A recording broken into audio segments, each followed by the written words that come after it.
Harvey, I can't think of anybody better to talk about the Pioneer area.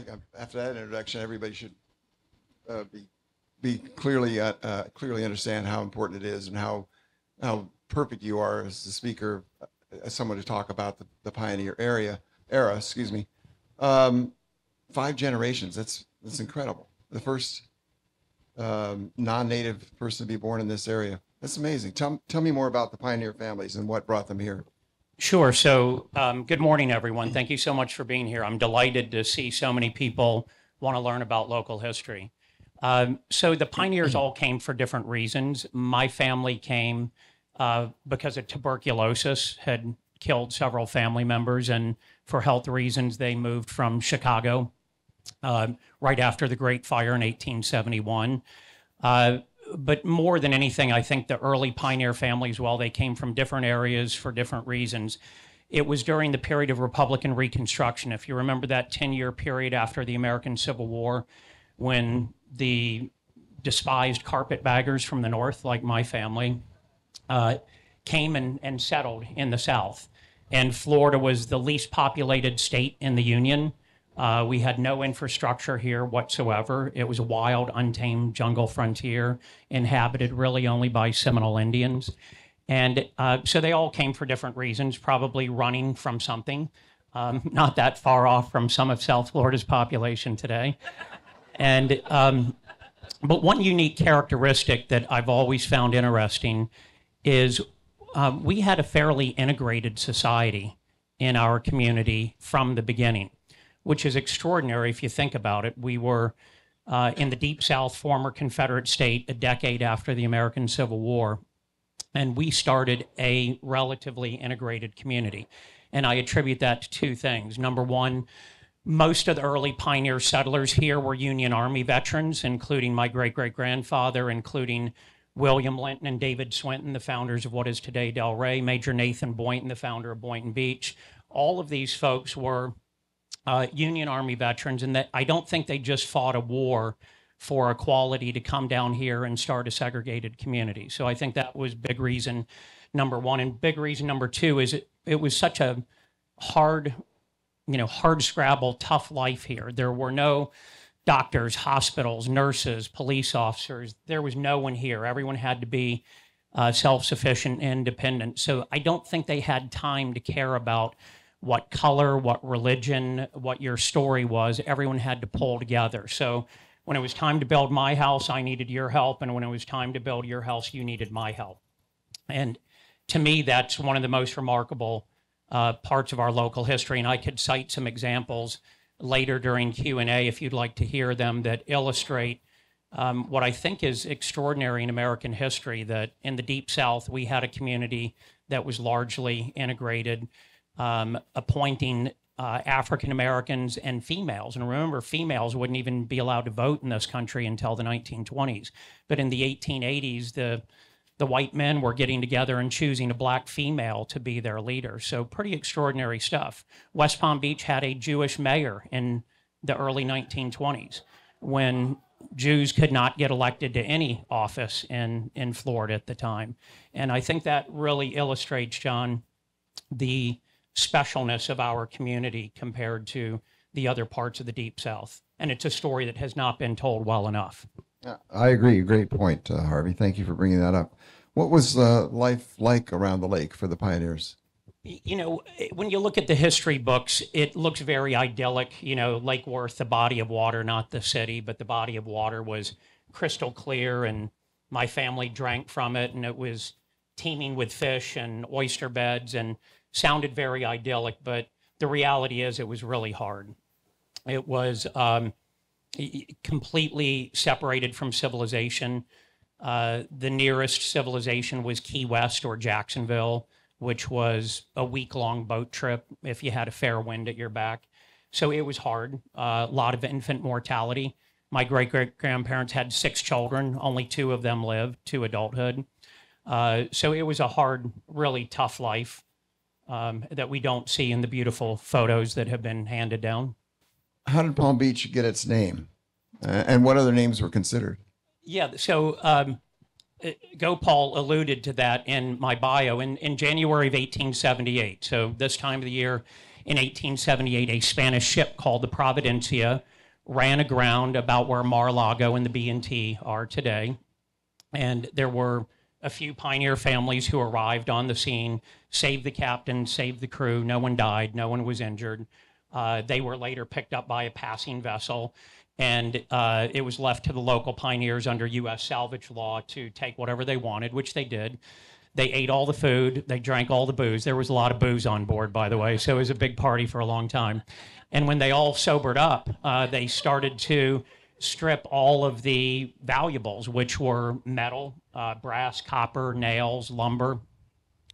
And once they had stripped it to the waterline, there was only one thing really left, and it was in the cargo hold. It was 20,000 coconuts being transported from the Caribbean back to Spain. And they looked at each other and said, what the heck are we going to do with 20,000 coconuts? And they were all farmers. All of the early settlers were subsistence farmers. We have great annual rainfall, the most in the continental United States.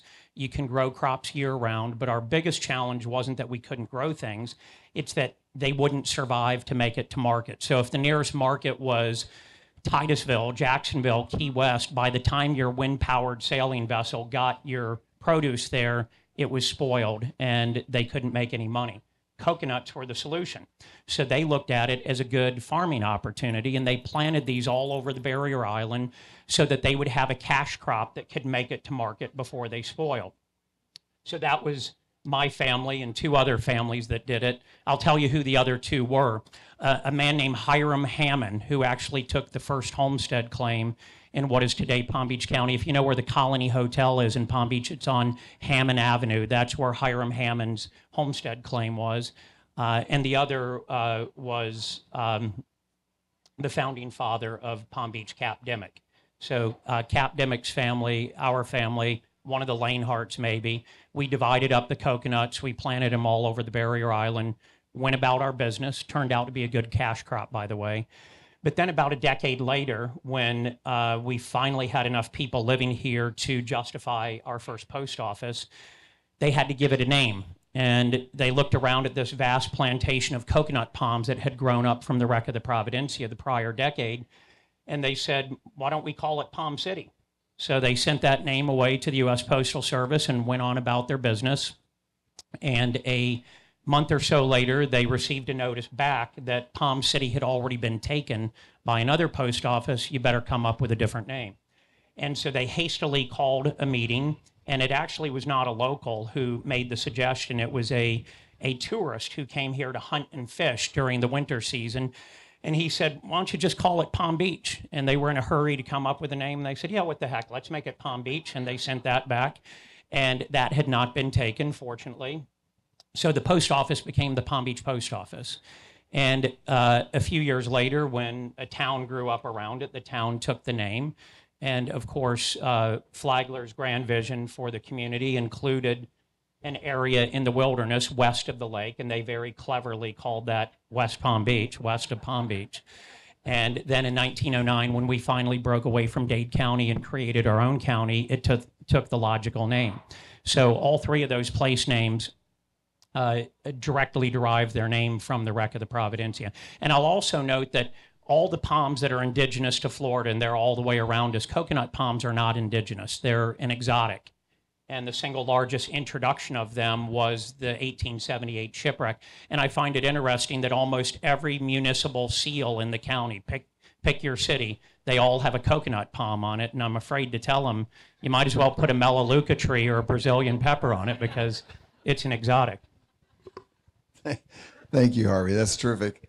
I think one of the things that people don't realize is that we talk about Palm Beach being an island, but in fact, it wasn't until the Army Corps of Engineers cut the Lake Worth Inlet in 1918 and then followed up with the inlet or the cut in Boynton in 1926 that you actually technically had an island. It was really more the east side and the west side of Lake Worth, and Lake Worth was the unifying geographical feature in the area, not the dividing geographical feature we think of today. People lived and worked around the lake because it was for one reason, an easy way to move around the area was via the water. So really, Lake Worth was a unifying geographical feature for all of Henry Flagler's lifetime. I don't think he'd recognize the term the island of Palm Beach. That's something, but it's much more of a modern creation. Something happened since Flagler. Agreed.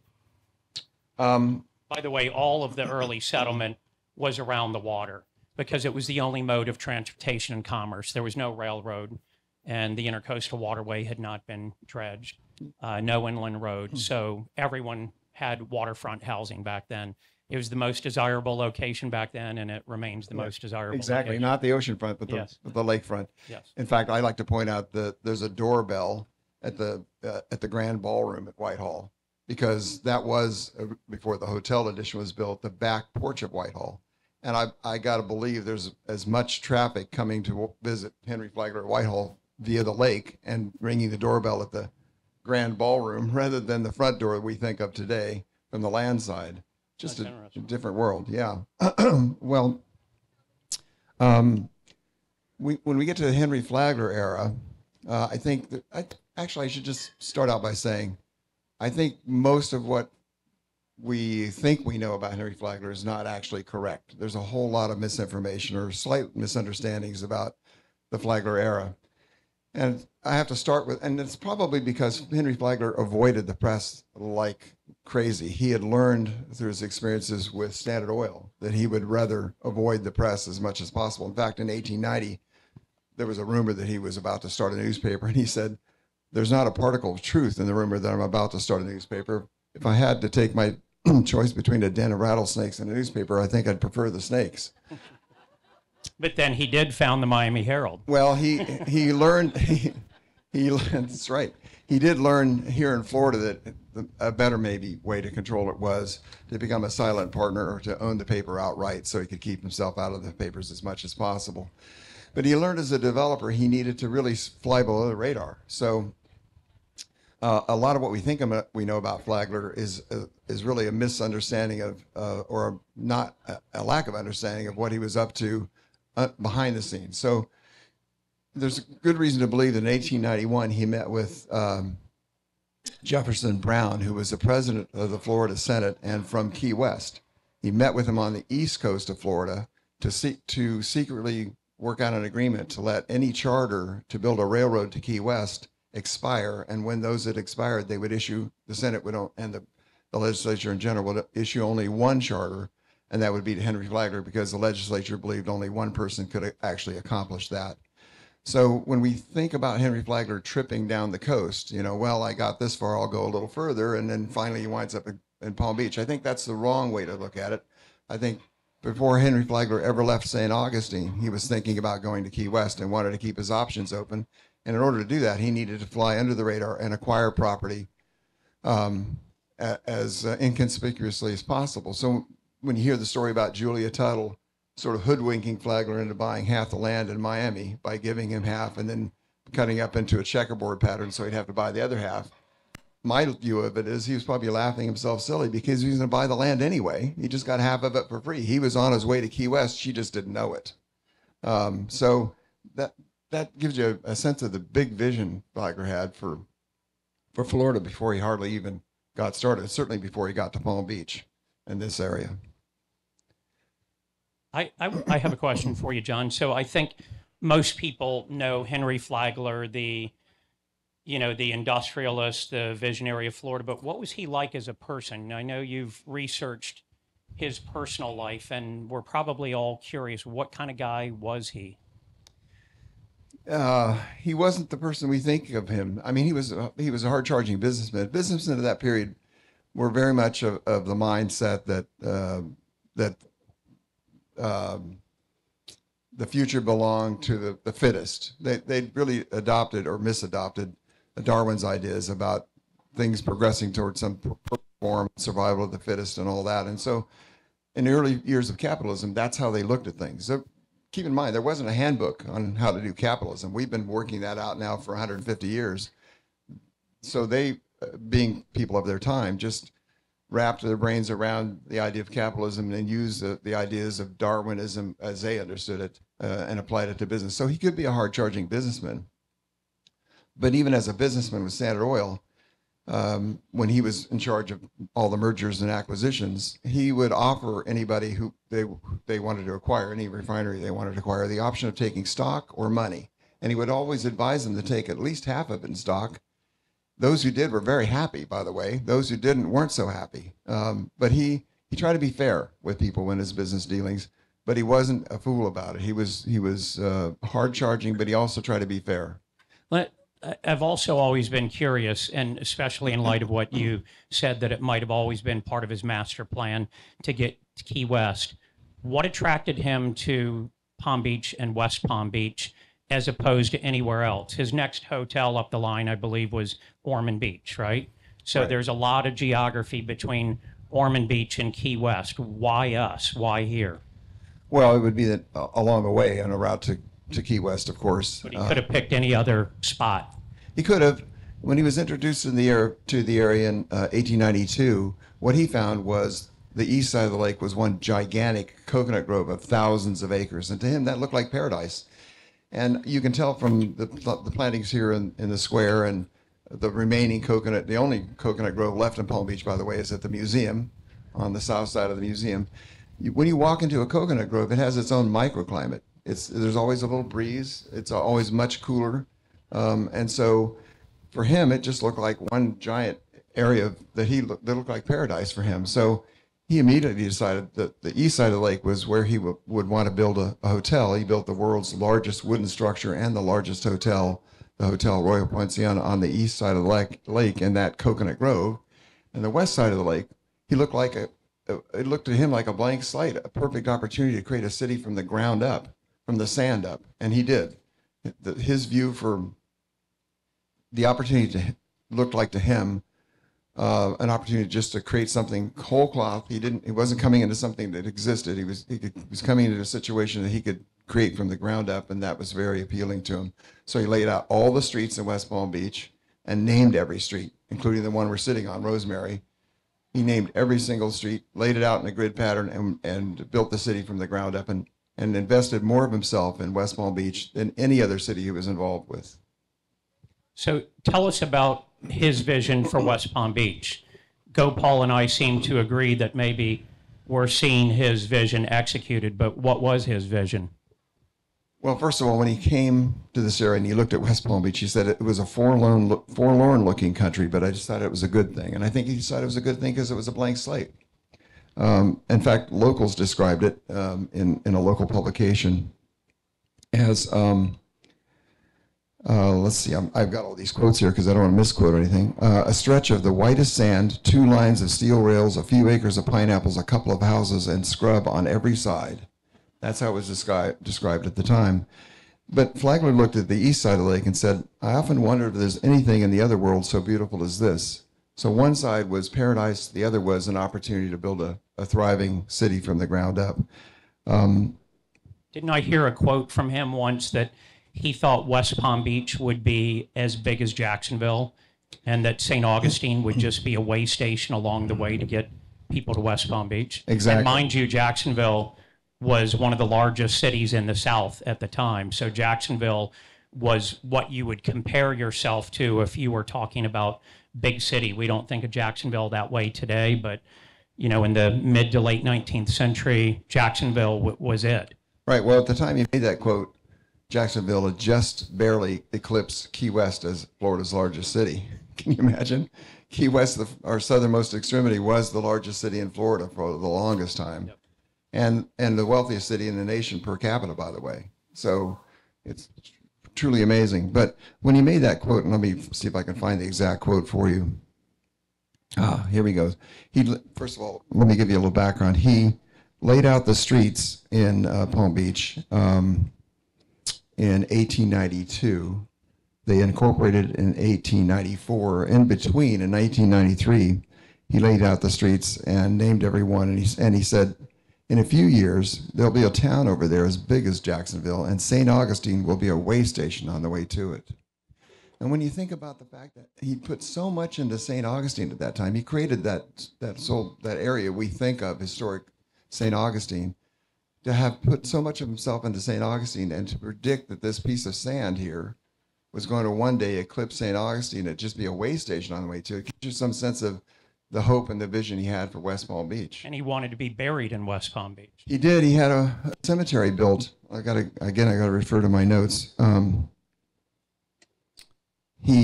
course, he built the Palm Beach Inn in addition to Hotel Royal Poinciana in Palm Beach. And let me think here. Oh, okay. In 1900, he moved his legal residence from New York to Florida, to Palm Beach. We don't see much of that these days, do we? I was going to say, sounds familiar, right?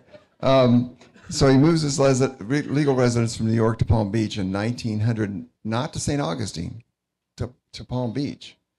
He later moved his residence to St. Augustine. We'll talk about that later if we have time. But his first residence in in Florida was in Palm Beach. And in 1901, he's walking around the streets of West Palm Beach. Remember, it's still mostly sand. He's laid out the streets and named them, but it's still coming along. They've built some buildings over there. And he says, this is going to sound familiar too. He says, West Palm Beach is now in a regular boom. I met a man over there this morning who had at the advice of a friend just come down from New York. He told me he had his money deposited in the bank and he wanted to open up a business, but he could not find a room in town at any price. That's 1901. Crazy. And the prediction he made, by the way, for West Palm Beach becoming the city is now becoming, was made 130 years ago. He really had a big vision for West Palm Beach and for the entire area. So what happened? Why was he not buried here?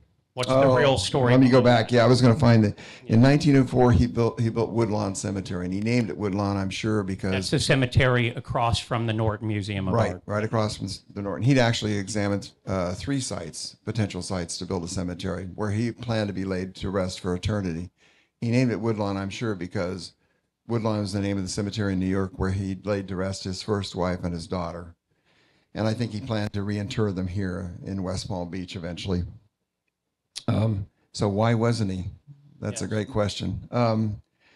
Something happened along the way. Flagler, for about 8 years, really enjoyed great success here and everything seemed to be going super well. He built Whitehall. The Hotel Royal Poinciana was going gangbusters. West Palm Beach was growing. The people he'd attracted to do business had moved in, and they were doing well. The city was really, really growing. And in 1902, his wife even had a statue cast of him in Rome that she planned to put up in Palm Beach on the corner of what is now Royal Poinciana and Coconut Road. There was a rail station there. So on the southeast corner of that intersection probably would have stood Henry Flagler's statue. But in fact, Flagler wouldn't allow her to do it. He said, let's see if I can find the quote here.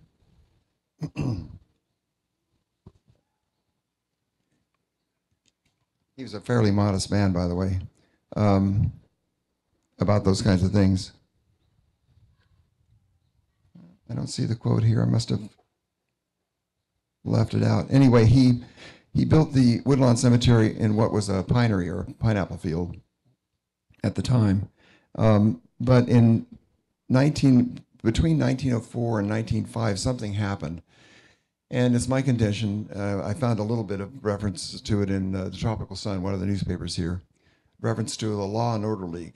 Most cities at this time in history had what was called a Law and Order League. It was a group of city fathers who thought they would help out the administration, keep law and order in the town and make things right or keep things right.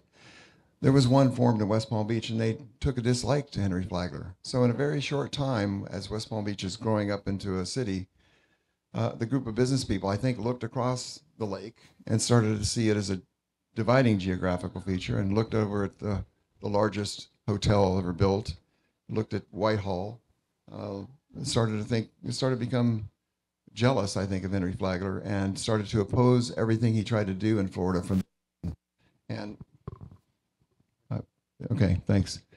started to oppose everything he did in Florida from then on, and it broke his heart. He didn't understand it. And, if you work that hard to create something from the sand up and suddenly the city seems to turn against you, it just didn't make sense to him. So in 1906, he goes back to St. Augustine and in 1905 begins construction of a mausoleum, an addition to a memorial church he had built for his daughter there, the Presbyterian Memorial Church in St. Augustine, has a mausoleum built onto it, and quietly makes plans to reinter his wife and daughter there and be laid to rest there himself, and gives up his plans of being laid to rest here in Palm Beach. And that's exactly what happened. In fact, he announced his plans to move his legal residence back to St. Augustine for the first time in 1906, and eventually makes that legal in 1908. Well, the Law and Order League, that name implies that they're keeping law and order from otherwise unruly people, and Flagler was anything but unruly. He was a pretty conservative guy, wasn't he? He was always frustrated with E.R. Bradley having a gambling casino, drinking. He thought all of that to be inappropriate. So Yep.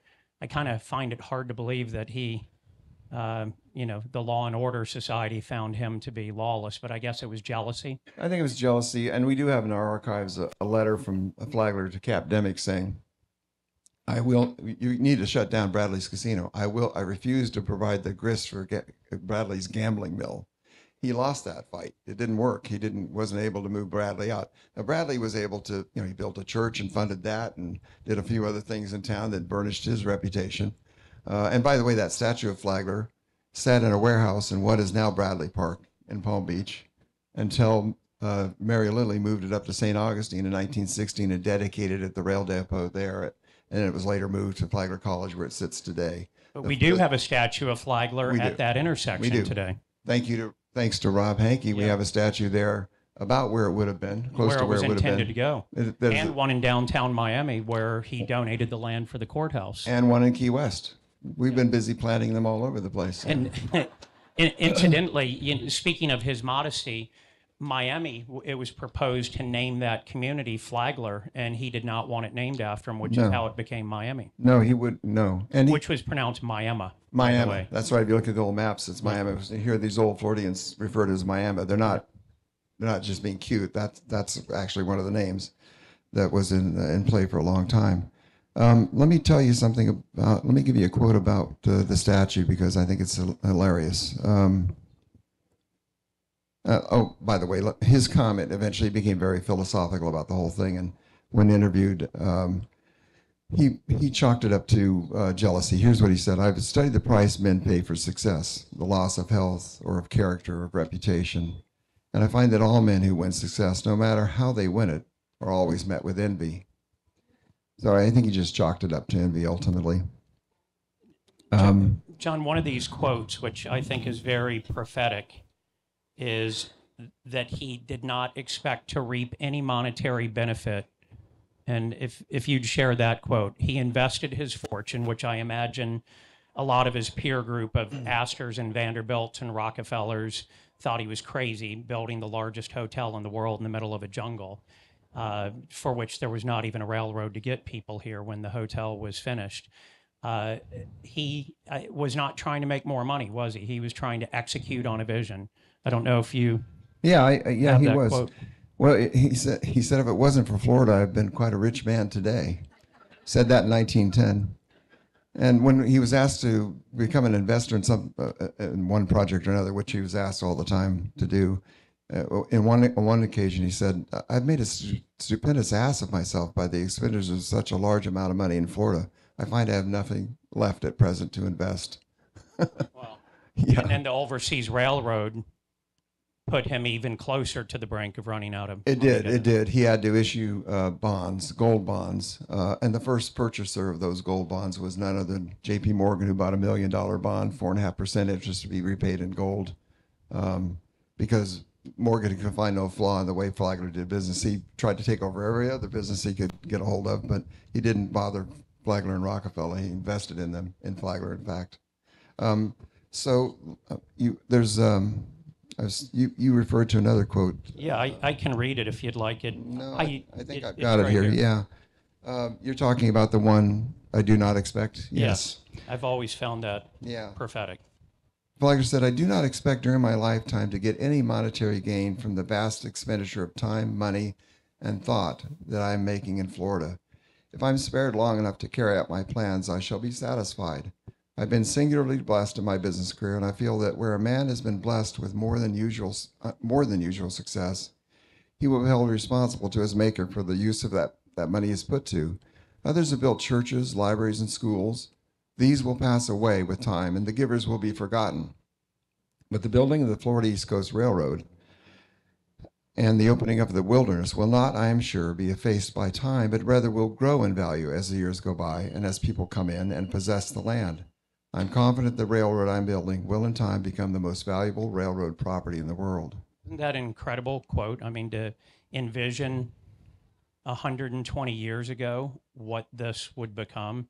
And I think everyone here needs to understand, you know, today we worry about overdevelopment and traffic and impact on the Florida Everglades.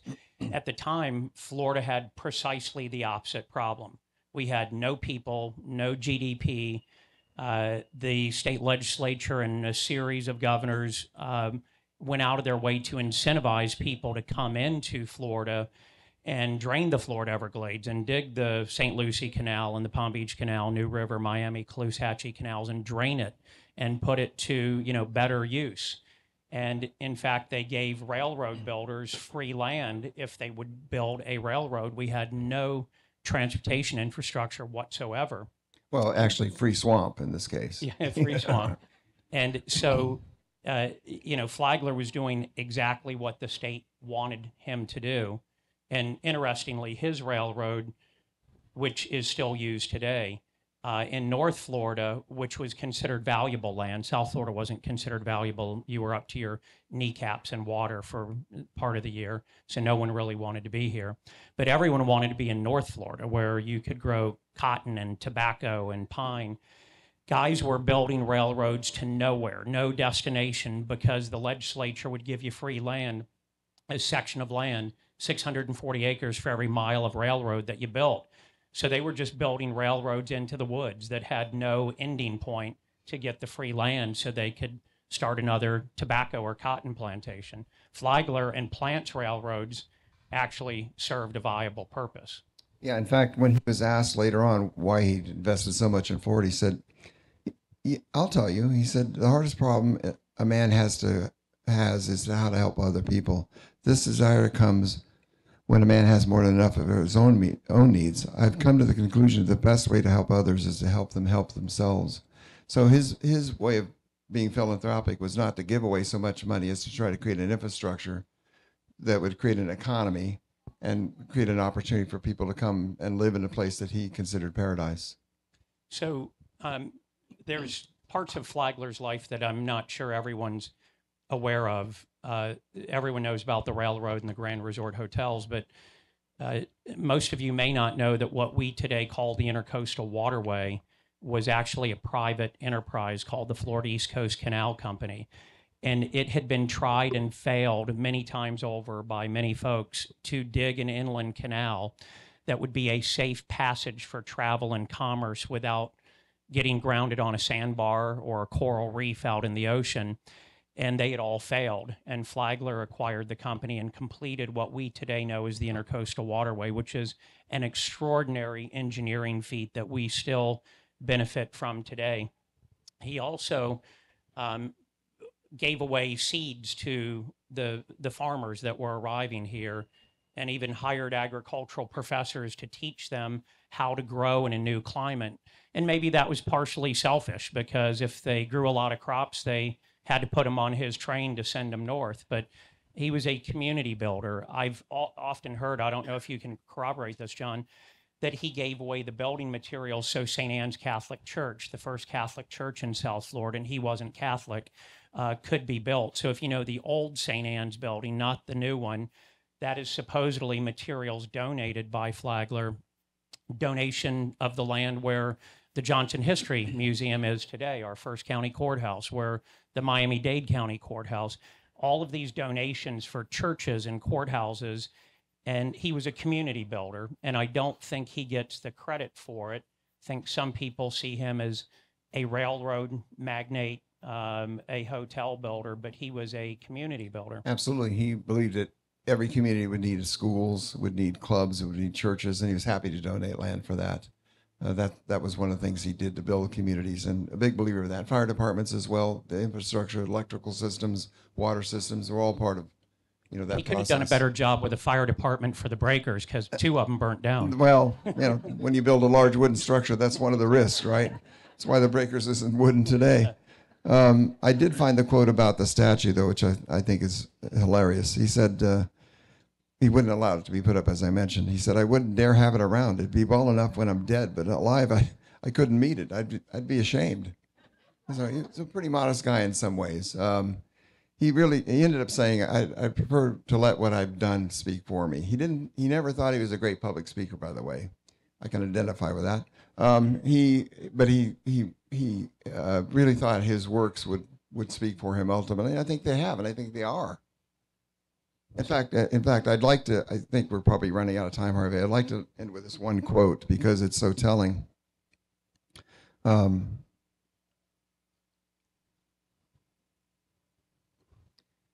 Flagler was asked about his incredible success, and he said, "No man can live unto himself. We're all dependent on one another. I'm glad to recognize my obligation to all of you for the help you've given me in the development of this portion of the state. Without you, I could have accomplished nothing." I wanted to throw in one other, I think, prophetic thing. When he put the railroad in, there were 2 rail lines, and it started with passenger service and then morphed into being more freight. And when we built I-95 and the Turnpike and the advent of the automobile after the Second World War, they thought passenger rail service on a train was obsolete and people wouldn't use it anymore. So they ripped up one of the 2 rails. And my father would always say, someday passenger rail service is going to come back. And I thought, Dad, you're such an old fuddy-duddy. No one's ever going to get on a train again. You got to be kidding me. We have cars. And he said over and over again, no, South Florida will develop to such a point that you can't pave enough lanes on I-95 to move people. You will have to have passenger rail service. And how as you get older, you realize how much smarter your parents really were? My dad was absolutely right about that. And so Flagler's vision of passenger rail service is right back here again. And Boca Raton and Aventura just opened up Brightline stations, and a whole bunch more other cities want to have them. Pretty extraordinary, huh? Yeah, I think he'd be incredibly delighted with what's happening. Flagler once said, what the future will be, no one can foretell, but I have unbounded faith in the resources of this state and its citizens. And I think this past year, the GDP, the gross domestic product of this state, surpassed that of the entire country of Mexico. Flagler really did invent modern Florida. And when he came here, we were the least productive financial state in the Union and the least populous. And now we're the 3rd most populous and arguably the bellwether of politics and economics for the entire country, even surpassing California and maybe even Texas. So, absolutely. Check the box. It took 130 years, but Flagler did it. It's here. He'd love to see it. Yeah. Thank you, John, for inviting me Harvey. to be a part Appreciate of it. this.